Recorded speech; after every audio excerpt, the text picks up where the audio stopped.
Hello everyone, welcome to Ayurveda world. आज हम ऋतुचर्या के बारे में बात करेंगे।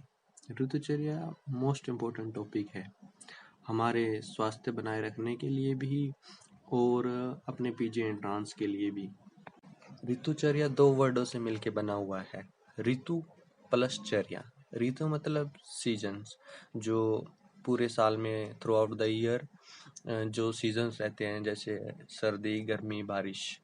चर्या यानी उन सीजनों के अनुसार हमारा जो आहार और विहार है वो हमें कैसे करना है, मतलब कि क्या करना है, क्या नहीं करना है, क्या पथ्य है, क्या अपथ्य है, उसके बारे में बात करेंगे। उसमें से भी हम आज कुछ एक टॉपिक है, जैसे कौन सी ऋतु में कौन सा रस प्रदान होता है, कौन से माह में कौन सी ऋतु आती है, कौन सी ऋतु में बल प्रदान होता है, और उसके बाद दोषों के अनुसार कौन सी ऋतु में दोषों का संचय, प्रकोप और शमन होता है, और ऋतु हरितकी का वर्णन के बारे में बात करेंगे। और सारंधर के अनुसार ऋतुओं में राशियों का वर्णन है, उसके बारे में बात करेंगे। और कौन सी ऋतु में कौन से लक्षण देखे जाते हैं, इसके बारे में बात करेंगे। तो ऋतुचर्या का रेफरेंस यानी ये कहाँ कहाँ इसका वर्णन मिलता है। चरक सूत्र 6th चैप्टर, जो कि स्वास्थ्य चतुष्क का अध्याय है। यानी जैसे चरक सूत्र में 7 चतुष्क का वर्णन है, तो ये ऋतुचर्या स्वास्थ्य चतुष्क में आता है, क्योंकि जो दिनचर्या, ऋतुचर्या, नैवेगान धारणीय और इंद्रियोपकरणीय, ये स्वास्थ्य चतुर्थ में आते हैं, क्योंकि ये हमारे स्वास्थ्य को बनाए रखने के लिए बहुत जरूरी है। सुश्रुत संहिता में सूत्र स्थान 6 चैप्टर में इसका वर्णन है ऋतुचर्या का। और अष्टांग में अष्टांग हृदय सूत्र स्थान 3rd चैप्टर में ऋतुचर्या का वर्णन है। ये होगी रेफरेंस की बात। अब हम स्टार्ट करते हैं कि कितनी ऋतु होती है, यानी 6 ऋतुएं होती हैं। अब एक साल में 6 ऋतु होती हैं। ऋतु एक आचार्य सुश्रुत ने एक काल चक्र बताया है, अक्षय निमेष से लेके युग तक। उसमें भी ऋतु आई है, जैसे 2 माह से मिलकर एक ऋतु बनेगी, और 6 ऋतुओं से एक साल बनेगा, और 5 साल से एक युग। उसमें ऐसे ऋतु का भी वर्णन आया है काल चक्र में। तो पूरे एक साल में 6 ऋतुएं होती हैं, और 2-2 माह यानी मंथ, 2-2 मंथ से मिलकर एक ऋतु बनती है। इन 6 ऋतुओं को हम मतलब कि 3-3 के 2 ग्रुप में याद रखेंगे, ऐसे मतलब कि शिशिर, बसंत, ग्रीष्म, वर्षा, शरद, हेमंत। ऐसे एक बार और देखो, शिशिर, बसंत, ग्रीष्म, ये एक ग्रुप हो गया, और वर्षा, शरद, हेमंत। तो ऐसे ये 2-3 बार पढ़ोगे तो याद हो जाएगी, इसके लिए कोई ट्रिक की जरूरत नहीं। अब इसके बारे में ये 6 ऋतुएं होंगी। ये और जो ये 2 ग्रुप है ना, ये अदान काल और विसर्ग काल के ऊपर मैंने ऐसे डिवाइड किया हुआ है, तो ये याद भी हो जाएगा, ये भी हो जाएगा इस अदान काल में कौन सी ऋतु आती है और विसर्ग काल में कौन सी ऋतु आती है। ठीक है, इन्हीं को ही उत्तरायण और दक्षिणायन की ऋतुएं बोलते हैं। ठीक है, अब आती है माह की बात, मतलब कि कौन से मंथ में कौन सी ऋतु होगी। ये जो हमारे आयुर्वेदा के अनुसार माह दिए हुए हैं, जैसे माघ और फाल्गुन में शिशिर ऋतु आती है, माघ और फाल्गुन। चैत और बैसाख में आती है बसंत ऋतु, और ज्येष्ठ और आषाढ़ में आती है ग्रीष्म ऋतु। ठीक है, एक बार और देखो, मास फागुन में शिशिर ऋतु, चैत विशाख में बसंत ऋतु, ज्येष्ठ आषाढ़ में ग्रीष्म ऋतु। ठीक है, और अब जैसे मैंने आपको बताया था कि एक पर्याय के बारे में देखेंगे। पर्याय मतलब कि जहाँ पे ये लिखा हुआ तप तपस्या, वहां पे हम शिशिर ऋतु का अनुमान लगाएंगे, क्योंकि जब हम चरक का सिद्धि स्थान और इसमें पढ़ते हैं, तो उसमें कहीं जगह ऐसे लिखा होता है कि मधु माधव या खाली माधव लिखा होता है, तो वमन कराने के लिए हम माधव काल, यानी ऐसे इसका मतलब ये है कि बसंत ऋतु की वो बात कर रहा है, तो ऐसे इसलिए इनको पर्याय भी कह सकते हैं। तो शिशिर ऋतु के लिए तप तपस्या, बसंत ऋतु के लिए मधु माधव, और ग्रीष्म ग्रीष्म ऋतु के लिए सूची शुकर। ठीक है, और अब जैसे इनकी थोड़ी बहुत ट्रिक्स बनाई हैं, उससे आप देख लेना। जैसे शिशिर ऋतु में मास फागुन में तपस्या करते हैं, शिशिर ऋतु में मैं बता दूं आपको बहुत ज्यादा सर्दी होती है, बहुत ज्यादा। मतलब शिशिर को शिवरिंग से ले सकते हैं, जब इतनी सर्दी हो जाए कि हमारी पूरी बॉडी में शिवरिंग स्टार्ट हो जाए, कम कपी। ठीक है, तो ये इसकी शिशिर ऋतु के बारे में सिर्फ आपको एक ये लाइन याद रखनी है कि शिशिर माघ फाल्गुन में तपस्या करते हैं। शिशिर ऋतु में माघ फाल्गुन में तपस्या करते हैं। तो ये शिशिर ऋतु का माह भी हो गया और इसका पर्याय भी हो गया, और एक ऋतु भी याद होगी, जैसे जिसको नाम याद नहीं होते ना अच्छे, तो उसके लिए ये हो गया, शिशिर ऋतु में माघ फाल्गुन में तपस्या करते हैं। अब आ गया वसंत ऋतु। वसंत ऋतु में मैं आपको बता दूं, इसमें चारों तरफ हरियाली रहती है, नए नए फूल खिलते हैं। तो इसके लिए हम ऐसे करेंगे, जैसे ये माह तो इसका चैत वैशाख है और मधु माधव इसका ये पर्याय है। तो वसंत ऋतु में चैत वैशाख में मधु माधव के फूल खिलते हैं। क्या? बसंत ऋतु में चैत वैशाख में मधु माधव के फूल खिलते हैं। ग्रीष्म ऋतु में ऐसे करेंगे, ग्रीष्म का माह तो ज्येष्ठाढ़ और सूची शुक्र उसका पर्याय। ग्रीष्म ऋतु के लिए ऐसे ट्रिक याद रखेंगे कि जैसे आचार्य चरक ने या आचार्य सुश्रुत ने भी ऐसा बोला है कि हमें ग्रीष्म ऋतु में मैथुन 15 दिन के बाद करना चाहिए, 15 दिन के गैप से। तो 15 दिन के बाद ऐसे अनुमान लगा सकते हैं कि हमारे शरीर में शुद्ध शुक्र का संचरण हो जाता है। सूची शुक्र, सूची का मतलब वैसे तो सुई होता है, लेकिन यहाँ सोच से लगा सकते हैं इसको ट्रिक के लिए। 2 क्वेश्चन हो गए, जैसे कितने दिन में मैथुन करना चाहिए ग्रीष्म ऋतु में, 15 दिन के बाद, और इससे ये ट्रिक भी बन गई सूची शुक्र। और माह के लिए तो सबको पता है, जेठ में सबको ये लेमन लैंग्वेज में बोलते हैं, जेठ में बहुत गर्मी पड़ती है, तो ग्रीष्म ऋतु ज्येष्ठाढ़। ठीक है, ये हो गया आदान काल। ठीक है, वर्ष अब आता है विसर्ग काल। विसर्ग काल में वर्षा शरद हेमंत। वर्षा श्रावण और भाद्रपद माह नभ नभस्य। वर्षा ऋतु ऐसे याद रखेंगे इसको, सावन, जैसे अभी सावन गया है तो भाद्रपद लगा हुआ है, तो लिंग लैंग्वेज में इसे भादवा भी बोलते हैं ना। तो ऐसे रखेंगे, वर्षा ऋतु कहाँ से? नभ आकाश का पर्याय है ना, तो ऐसे रखेंगे वर्षा ऋतु आकाश से आती है, तो नभ नभस्य, श्रावण भाद्रपद।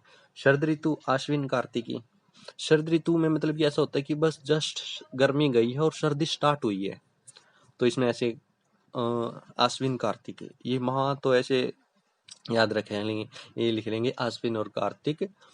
अश्विन और कार्तिक शरद ऋतु में ईश्वर से ऊर्जा मांगते हैं। ऊर्जा मांगते हैं क्योंकि इसमें है ना बल भी पड़ेंगे आगे जो मध्यम है, तो ऊर्जा मांगते हैं शरद ऋतु में। कौन? अश्विन और कार्तिक। ठीक है, ये ट्रिक होगी इसकी। और हेमंत ऋतु में मार्गशीर्ष और पौष। ठीक है, सहस्य। हेमंत ऋतु में मैं आपको बता दूं सर्दी होती है, शरद ऋतु में सर्दी स्टार्ट होती है, हेमंत ऋतु में सर्दी आ जाती है, और शिशिर में सबसे ज्यादा सर्दी होती है। ठीक है, तो हेमंत ऋतु में हम क्या करते हैं, सर्दी अभी बस बढ़ गई है तो हम उसको क्या करते हैं, सहते हैं ना। तो ये याद रखना है कि हेमंत ऋतु में हम सर्दी को सहते हैं, तो इसलिए ये होगा हेमंत में सहस्य, और माह हो गया इसका मार्गशीर्ष और पौष। ठीक है, ये हो गया इसके माह के और पर्याय के बारे में। अब पढ़ते हैं बल के बारे में।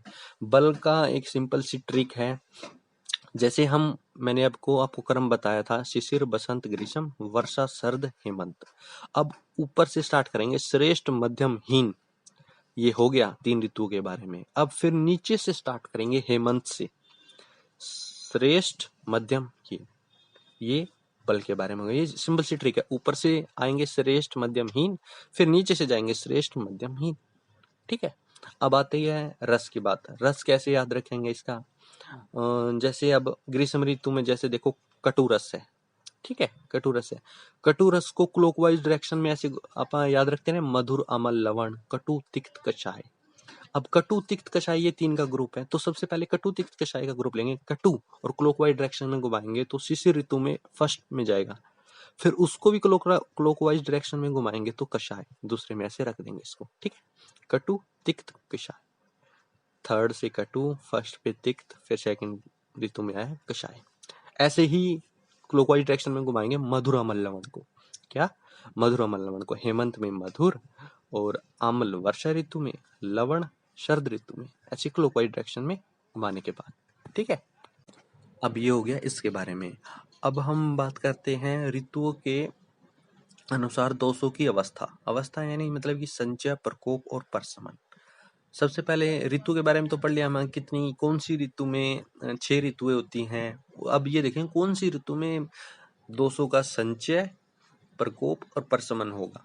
अब जैसे वात का ग्रीष्म ऋतु में संचय होगा, वर्षा ऋतु में प्रकोप होगा और शरद में प्रशमन होगा। ठीक है, अब इसमें मतलब कि ऐसे ही नहीं लिखा हुआ कि आचार्य ने कि ग्रीष्म वर्षा शरद लिख देते हैं। ग्रीष्म में संचय क्यों होता है वात का?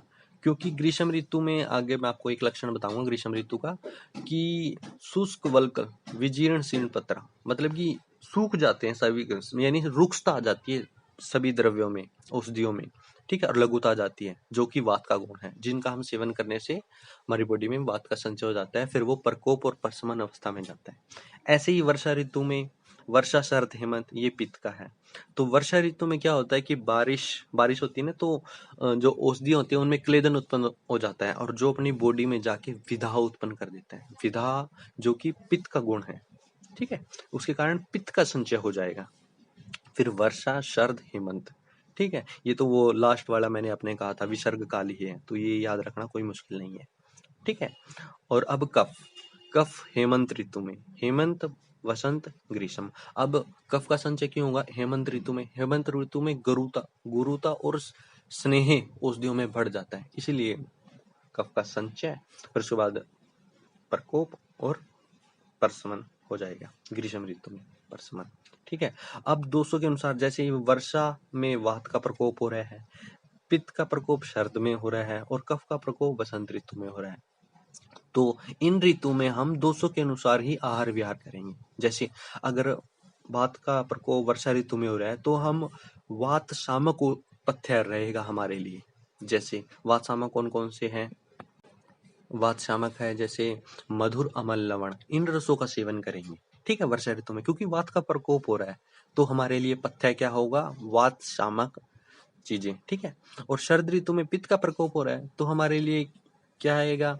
क्या पथ्य है? वो है शीतवीर्य द्रव्य होते हैं जो पित्तनाशक होते हैं। जैसे रसों में होता है मधुर तिक्त कषाय, ये पित्त कर हर होता है, पित्त हर यानी पित्त को हर लेता है, इसलिए ये हमारे लिए पथ्य। और इसके अपोजिट हो जाएंगे जो वो अपथ्य, तो पथ्य अपथ्य वाला भी कंसेप्ट हो गया।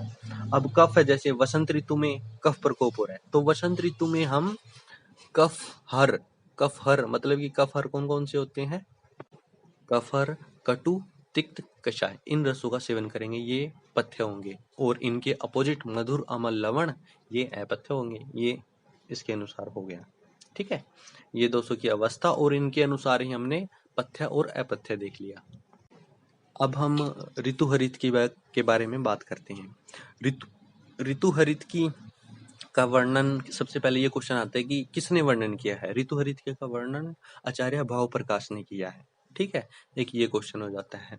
और ऋतु हरित की में आपको वो तो एक 6 सीक्वेंस अभी मैंने बताया था, शिशिर, बसंत, ग्रीष्म, वर्षा, शरद, हेमंत, इसको ऐसे याद रखना है पूरा सीक्वेंस।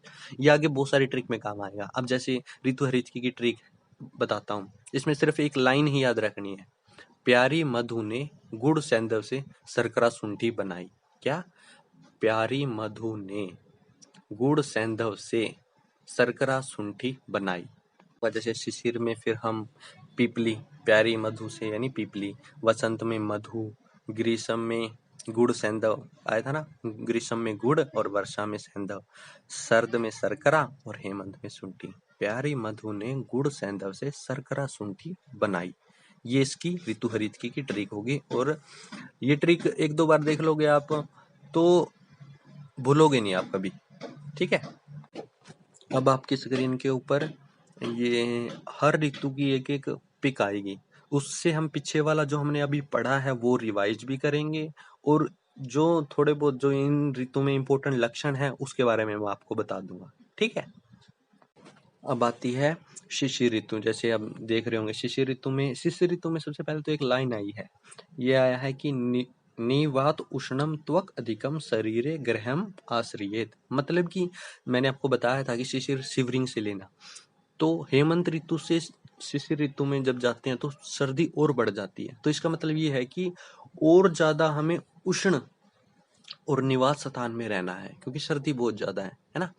और जो इसके लक्षण होंगे वो हेमंत ऋतु के समान होंगे, ठीक है, ज्यादातर पथ्य और अपथ्य भी, ठीक है।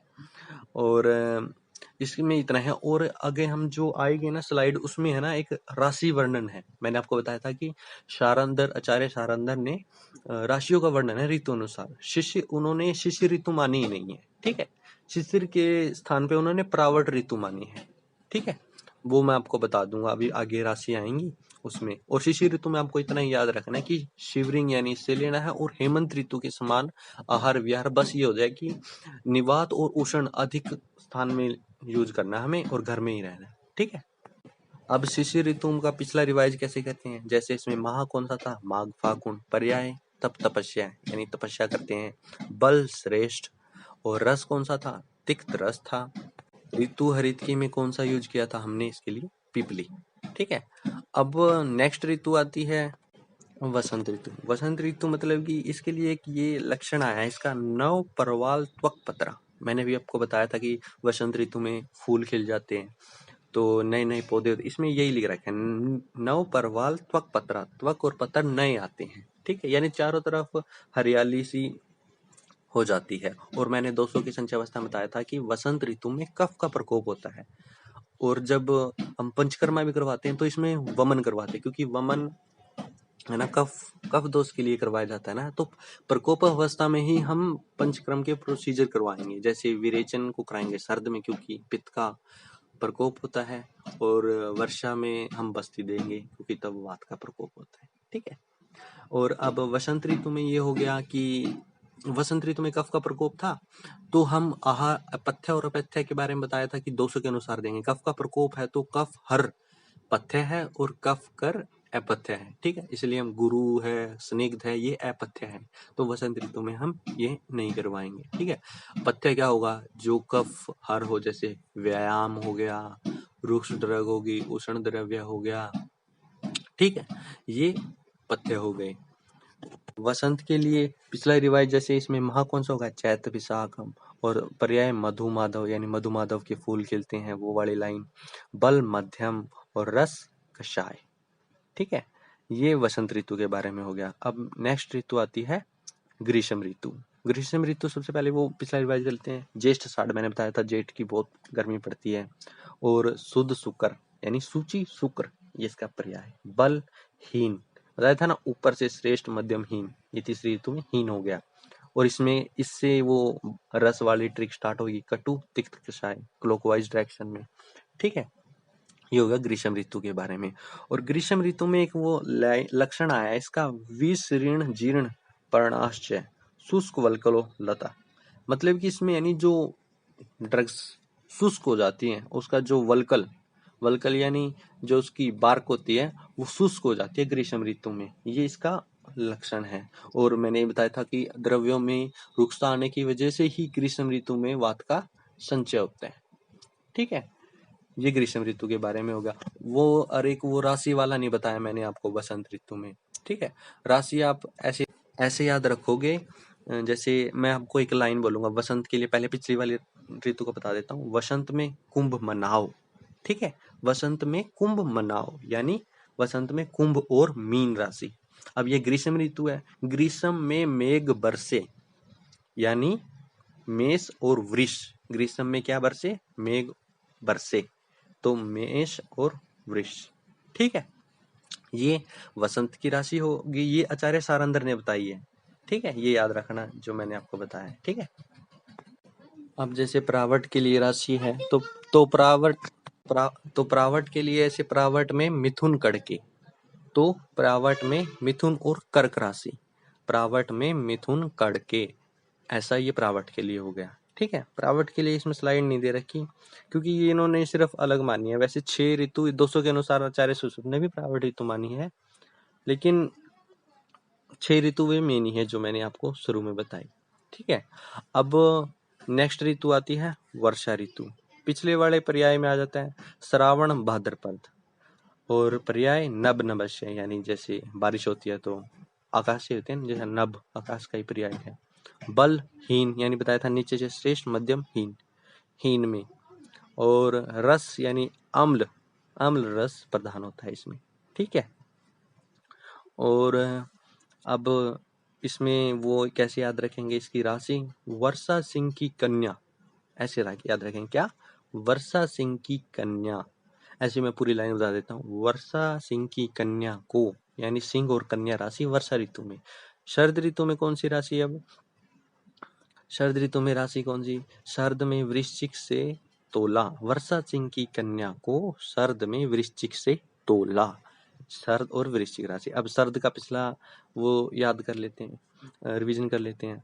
अश्विन और कार्तिक ईश्वर से ऊर्जा मांगते हैं, क्या मांगते हैं, ऊर्जा, यानी ईश और ऊर्ज। बल मध्यम और रस लवण, ठीक है। और अब नेक्स्ट ऋतु हेमंत, हेमंत के लिए ये था ना कि वर्षा सिंह की कन्या को शरद में वृश्चिक से तोला, हेमंत के धन में से, क्या याद रखेंगे, हेमंत के धन में से, यानी राशि क्या होगी, धनु, और में से मतलब मकर, ऐसे याद रख लेना आप, धनु और मकर, हेमंत में राशि कौन सी होगी, धनु और मकर, ठीक है। अब पिछला रिवाइज कर लेते हैं इसमें। हेमंत का माह कौन सा था, मार्गशीर्ष और पौष, और सहस्य इसका पर्याय, और श्रेष्ठ बल यानी श्रेष्ठ, और रस कौन सा, मधुर रस, ठीक है। अब आपने पीछे वो इसमें ये कई जगह ये भी लिख रखा होगा कि भाई 15 जनवरी से लेकर 15 फरवरी तक ये माह, ऐसा कंफर्म नहीं होता, क्योंकि ये शुक्ल पक्ष और कृष्ण पक्ष पे डिपेंड करता है ना, ठीक है। जब पूर्णिमा और अमावस्या होती है तब दूसरा माह आता है, इसीलिए तो इसमें लिखा हुआ तो वो अलग है। इस प्रकार जो ये ऋतुचर्या के इम्पोर्टेंट टॉपिक से थे वो कंप्लीट हो गए हैं। आज इतना ही करेंगे। तो अगर आपको वीडियो पसंद आया हो तो लाइक करें, सब्सक्राइब करें और अपने फ्रेंड्स को भी शेयर करें ताकि वो भी पढ़ सकें। और थैंक यू। अगर कोई आपको डाउट हो तो आप कमेंट बॉक्स में पूछ सकते हो। Thank you.